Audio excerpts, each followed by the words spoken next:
Oke, baik. Bismillahirrahmanirrahim. Assalamualaikum warahmatullahi wabarakatuh. Jadi kita akan melanjutkan pembahasan soal kita mengenai hukum Newton, begitu ya. Nah, di sini diketahui, ya langsung saja, M1 adalah 4 kg, M2 adalah 2 kg, dan mu K sama dengan 0,3. Maka G-nya sama dengan 10, dan G-nya, G sama dengan 10 meter per second kuadrat. Nah, yang ditanya adalah waktu yang dibutuhkan benda 2 nih untuk mencapai tanah. Nah, benda 2 ini posisinya dia tidak ada kecepatan awal, lalu dia jatuh begitu. Nah, di sini ya kita nanti akan meminjam konsep dari gerak jatuh bebas gitu, karena benda awalnya dia nggak ada kecepatan awal, lalu kita ditanya waktu pada saat dia jatuh dengan jarak tertentu itu berapa. Nah, maka yang dibutuhkan adalah maka nanti kita akan meminjam salah satu rumus dari GJB gitu ya. Nah, di sini ya kan untuk mencari waktu mencari waktu kapan dia nih jatuh nih dengan jaraknya yaitu 18 meter. Nah, berarti kita harus meminjam salah satu rumus yaitu H sama dengan setengah GT kuadrat. Nah, ini adalah rumus aslinya. Tapi ada perbedaan di sini bahwa benda ini ya memang dia tidak punya kecepatan awal ya. Tapi dia percepatannya yang berbeda. Dia percepatannya tidak mengikuti percepatan gravitasi. Karena dia kan ini disambungkan dengan seutas tali begitu ya, dengan katrol begitu. Maka akselerasinya kita harus tentukan dulu begitu ya. Jadi tidak semudah itu ya. Jadi akselerasinya kita harus tentukan dulu ya. Baru nanti kita masukin ke rumus ini. Jadi ini rumusnya yang nanti kita akan pakai adalah setengah AT kuadrat, bukan G ya. Jadi kita nggak pakai percepatan gravitasi, kita pakai percepatan pada sistem. Nah, sebetulnya ada cara cepat untuk mencari akselerasi gitu. Sebenarnya kalau kita pakai metode biasa begitu, kalau kita pakai metode biasa adalah kita cari dulu persamaan tegangan tali di M1 dan M2 begitu. Sebetulnya itu bisa tapi memakan waktu cukup lama. Nah, di sini kan objektivitas kita mencari A begitu. Nah, sebetulnya kita tinggal pakai cara ini ya. Ini cara cepat begitu ya, bisa dibilang. Nah, kalau kita mau cari nilai A, tinggal kita begini. Nah, kita lihat di M1 ya, di M1 begitu ya. Di M1 kan ini ada tegangan tali dan ada tentu ini ada berat, ada W, ada N begitu ya. Dan ini ada koefisien gesek kinetik, berarti di sini F gesek begitu. Nah, berarti kita di sini ya melihat di sumbu X-nya itu ada apa aja tuh? Ada gaya apa saja yang bekerja begitu? Sumbu X pada M1 ya, M1 dulu.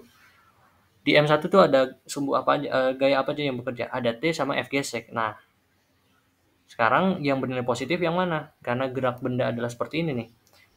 Ke kanan, yang M1 ke kanan, yang ini ke bawah. Berarti yang bernilai positif adalah yang searah dengan arah gerak benda, yaitu T. Berarti T-nya yang bernilai positif. Berarti T min F gesek gitu. Nah, sekarang lihat yang M2.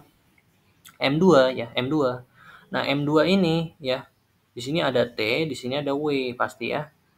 Nah, yang bernilai positif sekarang yang mana? Yang bernilai positif adalah yang W, karena arah gerak benda ke bawah. Yang searah dengan arah gerak benda adalah W.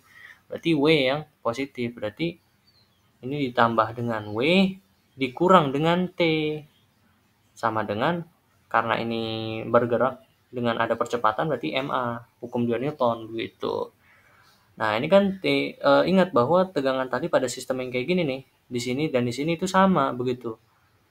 Nah, berarti ini kita bisa coret. Ini kan positif, ini negatif. Berarti kita bisa coret. Berarti di sini tinggal W min F gesek sama dengan MA. Ini F gesek A ya, benda A. Ini WB, benda B begitu. Jangan A sama B. Di sini 1 sama 2 ya.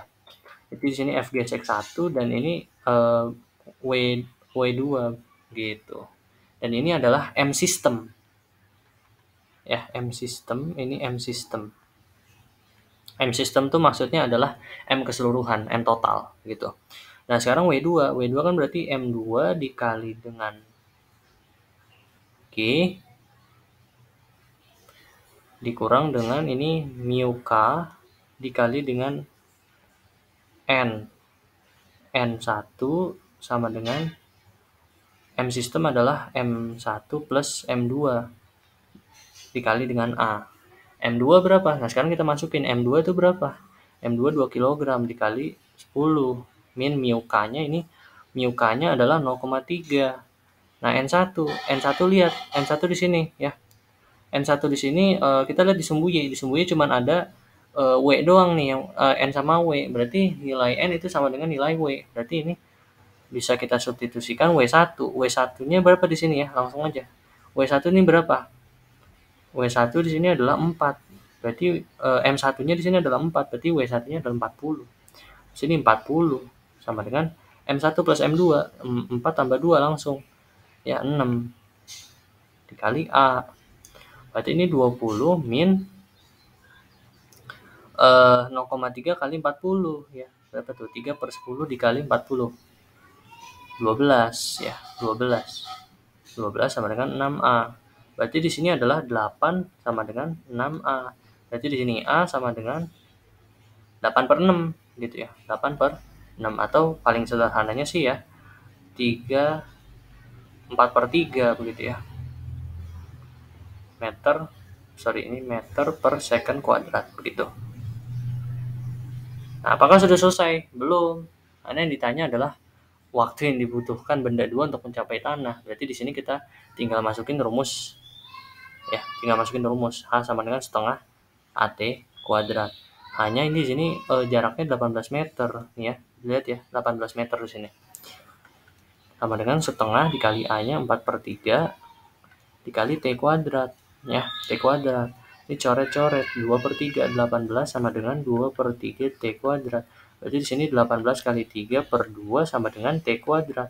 Nah, ini coret-coret jadinya 27 sama dengan T kuadrat. Berarti T itu sama dengan plus minus akar 27. Akar minus itu nggak mungkin ya, nggak mungkin. Jadinya adanya plus doang. Berarti T ini sama dengan akar 27 atau paling sederhananya adalah 9 dikali 3 berarti 9 dikali 3 ya, akar 27 ini bisa kita uraikan ya, jadinya 9 dikali 3. Berarti jadinya 3 akar 3 detik gitu kan ya. Nah, berarti waktu yang dibutuhkan untuk mencapai tanah nih benda 2 adalah 3 akar 3 detik. Oke. Jadi seperti itu ya. Semoga bisa menjelaskan bagaimana mendapat jawaban ini begitu ya. Terima kasih. Assalamualaikum warahmatullahi wabarakatuh.